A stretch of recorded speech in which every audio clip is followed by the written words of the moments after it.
Hello student, कैसे हैं आप सब। एक बार पुनः आप सभी का आपके अपने चैनल सी कोचिंग क्लासेस पर स्वागत है। और आज नाइट्रिक अम्ल बनाने का ओस्टबाल विधि आपको समझाने वाला हूं। काफ़ी महत्वपूर्ण है, इंपॉर्टेंट है स्टूडेंट, इसलिए आप लोग इसे अच्छे से तैयार कर लेना। इजी है, आप अंत तक देखो, बस आसानी से आप समझ जाओगे। ठीक है, तो आपको जैसा कि दिख रहा है डायग्राम, इसमें 3 कक्ष हैं। एक पहला जो कक्ष है स्टूडेंट ओस्टबाल विधि में उत्प्रेरक कक्ष है, दूसरा है ऑक्सीकरण कक्ष है, और तीसरा कक्ष स्टूडेंट यहाँ पर ये जो तीसरा कक्ष है इसी पे नाइट्रिक अम्ल बनता है। ठीक है, तो यहाँ पर एक जल शोधक कक्ष है।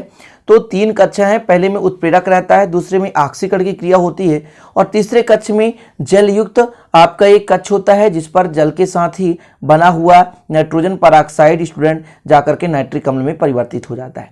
तो ये 3 कक्ष मुख्य रूप से हो गया। अब यहाँ पर क्या क्या होगा, तो उत्प्रेरक कक्ष में उत्प्रेरक पेट्रोलियम की जाली होती है, इसी पे अपन अमोनिया और ऑक्सीजन गैस का मिश्रण डालते हैं, और इस उत्प्रेरक की उपस्थिति में क्या बनता है, NO बनता है। NO बनने के बाद इसे अपन ऑक्सीकरण कक्ष में भेजते हैं। ऑक्सीकरण कक्ष में मतलब ऑक्सीजन का जुड़ना, वहां पर ऑक्सीजन उपस्थित रहता है, वहां से ऑक्सीजन जुड़ेगा। ऑक्सीकरण का मतलब क्या होता है स्टूडेंट, ऑक्सीजन का जुड़ना या ऋण विद्युतीय तत्व का जुड़ना या हाइड्रोजन का निकलना ऑक्सीकरण कहलाता है। तो ऑक्सीकरण कक्ष में NO जो है ऑक्सीकृत होकर NO2 बनाता है, और ये NO2 तीसरे कक्ष में भेजा जाता है, जहां पर धीरे धीरे करके शोषक कक्ष कहते हैं इसे। ध्यान दीजिएगा, इसको आप लोग लिख सकते हैं कि तीसरा कक्ष क्या है, शोषक कक्ष। यहां पर मैं लिख देता हूं, ये कौन सा कक्ष है, शोषक कक्ष। ठीक है, कौन सा कक्ष है, शोषक कक्ष। तो इस शोषक कक्ष में जब अपन नाइट्रोजन परऑक्साइड को भेजते हैं तो अपना क्या बनता है स्टूडेंट, तो क्या बन जाता है, इस प्रकार से नाइट्रिक अम्ल बनता है। तो आपको लिखना कैसे है, सिस्टमेटिक ढंग से समझिए। अपन क्या करते हैं, अमोनिया और ऑक्सीजन लेते हैं, इनका रेशियो जो होता है 1.8 का होता है, मतलब 1:8 का। तो 1 आयतन अमोनिया, यहां पर मैंने लिखा है अमोनिया और ऑक्सीजन का मिश्रण यहां से डालते हैं, तो 1 आयतन अमोनिया और 8 आयतन वायु का मिश्रण प्लेटिनम की जाली, ये दिख रहा है आपको प्लेटिनम की जाली, प्लेटिनम की जाली के ऊपर 800 डिग्री सेल्सियस ताप पर प्रवाहित किया जाता है। 1 आयतन अमोनिया और 8 आयतन वायु का मिश्रण प्लेटिनम की जाली के ऊपर 800 डिग्री सेल्सियस ताप पर प्रवाहित किया जाता है। इसमें से स्टूडेंट 90% अमोनिया नाइट्रिक ऑक्साइड में बदल जाता है, NO में बदल जाता है। किसमें, NO में।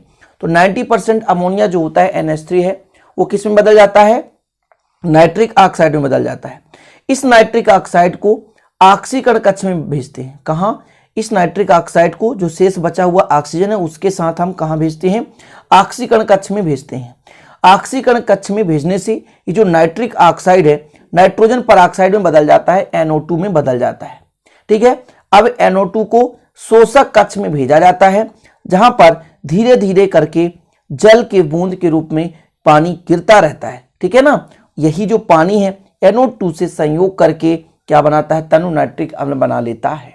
ठीक है, एक बार पुनः आप समझें कि 1 आयतन अमोनिया, कितना, 1 आयतन अमोनिया और 8 आयतन ऑक्सीजन का मिश्रण प्लेटिनम के जाली के ऊपर 800 डिग्री सेल्सियस ताप पर क्या करते हैं, प्रवाहित करते हैं। यहां से देख सकते हैं, यहां से प्रवेश कराते हैं, कितने डिग्री सेल्सियस पर, 800 डिग्री सेल्सियस ताप पर प्रवाहित करते हैं।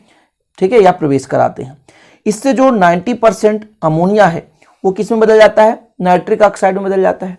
अब इस नाइट्रिक ऑक्साइड को शेष बचे हुए ऑक्सीजन के साथ ऑक्सीकरण कक्ष में भेजा जाता है। कहां भेजेंगे, ऑक्सीकरण कक्ष में भेजेंगे। ऑक्सीकरण कक्ष में नाइट्रिक ऑक्साइड नाइट्रोजन परऑक्साइड यानी NO2 में बदल जाता है। नाइट्रोजन परऑक्साइड को शोषक कक्ष में भेजा जाता है, जहां ऊपर से धीरे धीरे पानी गिरता रहता है। शोषक कक्ष में नाइट्रोजन परऑक्साइड NO2 और पानी आपस में संयोग करके नाइट्रिक अम्ल का निर्माण करता है। ये हो गया आपका मेन वर्णन। अब इसको कैसे लिखना है, इसका समीकरण कैसे लिखना है, तो देखिएगा, मैं पूरा आपको समझाने वाला हूं। तो ये आपका हो गया विधि। विधि में क्या करना है, 1 आयतन अमोनिया और 8 आयतन वायु का मिश्रण प्लेटिनम की जाली के ऊपर 800 डिग्री सेल्सियस ताप पर प्रवाहित किया जाता है। तो 90% अमोनिया किस में बदल जाता है, नाइट्रिक ऑक्साइड में बदल जाता है। ठीक है स्टूडेंट, अब इसका समीकरण आपको बनाना है, तो समीकरण लिख दीजिए। पहले हमने क्या कहा, कितना क्या क्या लिया हमने, तो स्टूडेंट अपन ने लिया अमोनिया, तो यहां पर लिख लेते हैं अमोनिया, NH3 ले लिया है ना, और स्टूडेंट ऑक्सीजन ले लिया अपन ने, क्या ले लिया, ऑक्सीजन। ये बनाता है स्टूडेंट नाइट्रोजन नाइट्रिक ऑक्साइड, और जो H है और ऑक्सीजन से क्रिया कर क्या बना लेगा, H2 बना लेगा। ये हो गया आपका। इसकी बैलेंसी कराओ, तो आप बैलेंसी कराते रहना। यहाँ पे अपन किसका मल्टीप्लाई कर दिए, 4 का मल्टीप्लाई, और यहाँ पर 5 का मल्टीप्लाई, यहाँ पर 4 का मल्टीप्लाई, यहाँ पे 6 का मल्टीप्लाई कर दो। तो ये पहला स्टेप आपका कंप्लीट होता है। अमोनिया ऑक्सीजन से क्रिया करके क्या बनाता है, नाइट्रिक ऑक्साइड बनाता है। इसके बाद आपको लिखना है कि बनी हुई नाइट्रिक ऑक्साइड को बची हुई ऑक्सीजन के साथ ऑक्सीकरण कक्ष में भेजा जाता है। जब ऑक्सीकरण कक्ष में भेजते हैं तो किस में बदल जाता है, ये नाइट्रोजन परऑक्साइड में बदल जाता है। तो नाइट्रिक ऑक्साइड का सूत्र NO होता है, आपको पता है। ये किसके साथ क्रिया करेगा, ऑक्सीजन के साथ क्रिया करेगा, नाइट्रोजन परऑक्साइड बनाएगा, NO2 बनाएगा। बैलेंसी कराओ, यहाँ पर 2 ऑक्सीजन है और यहाँ पर 3 है, तो 2 का मल्टीप्लाई कर दो। अब नाइट्रोजन कितने हो गए, तो 2 हो गए, तो यहाँ पर 2 का मल्टीप्लाई कर दो। इस तरह से आपका कंप्लीट हो गया। लास्ट स्टेप आप इसको किस में भेजेंगे, शोषक कक्ष में भेजते हैं। प्राप्त NO2 को शोषक कक्ष में भेजा जाता है, जिससे वहां धीरे धीरे पानी गिरता रहता है। ठीक है, पानी और NO2 आपस में संयोग करके क्या बनाते हैं स्टूडेंट, नाइट्रिक अम्ल बनाते हैं, तनु नाइट्रिक अम्ल बनाते हैं। तो चलिए अब क्रिया करा दीजिए। जो आपका NO2 है वो किससे क्रिया करता है, H2O से करता है। तो नाइट्रिक अम्ल तो बनाता है, HNO3 बनाता है, साथ में कुछ नाइट्रस अम्ल भी बना देता है, HNO2, कुछ मात्रा में नाइट्रस अम्ल भी बन जाता है। बैलेंसी कराओ, यहाँ 2 N हो गए, तो 2 का मल्टीप्लाई कर देते हैं। ठीक है, अभी जो नाइट्रस अम्ल है तो क्या इसी में रहता है, नहीं, ये भी अपघटित होता है स्टूडेंट, ये भी अपघटित होता है। तो अपन यहाँ पर ले लेते हैं नाइट्रस अम्ल HNO2। तो जब अपघटित होता है ये, तो HNO3 बनाता है और NO बनाता है प्लस H2O बनाता है।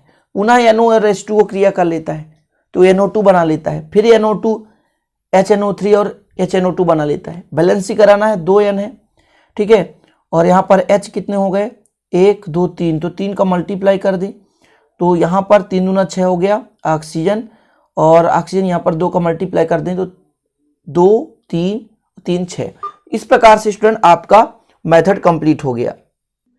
तो आप लोग एक बार पुनः डायग्राम के माध्यम से समझें, तो ये चीज तो आपको समझ में आ गया होगा। ये डायग्राम एक बार पुनः आप लोग समझ लिए फटाफट, और इसके बाद है ना अंत करते हैं। तो अपन ने क्या कहा, एक आयतन अमोनिया, ये अमोनिया है, एक आयतन अमोनिया और 8 आयतन वायु का मिश्रण लेकर के प्लेटिनम के जाली के ऊपर 800 डिग्री सेल्सियस ताप पर प्रवाहित करते हैं।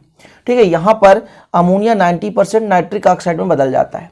अब नाइट्रिक ऑक्साइड को स्टूडेंट जो कहाँ भेजा जाता है, शेष बची हुई ऑक्सीजन के साथ ऑक्सीकरण कक्ष में भेजा जाता है। ऑक्सीकरण कक्ष में नाइट्रिक ऑक्साइड ऑक्सीजन के साथ क्रिया करके नाइट्रोजन परऑक्साइड बनाता है, और ये जो नाइट्रोजन परऑक्साइड होता है जो प्राप्त होता है, उसको अपन कहाँ भेजते हैं, तो शोषक कक्ष में भेजते हैं। शोषक कक्ष में क्या होता है, ऊपर से पानी बूंद बूंद करके गिरता रहता है। अब यहाँ पर जो नाइट्रोजन परऑक्साइड है यानी NO2 है, वो पानी से क्रिया करके नाइट्रिक अम्ल बनाता है और तनु नाइट्रिक अम्ल प्राप्त होता है।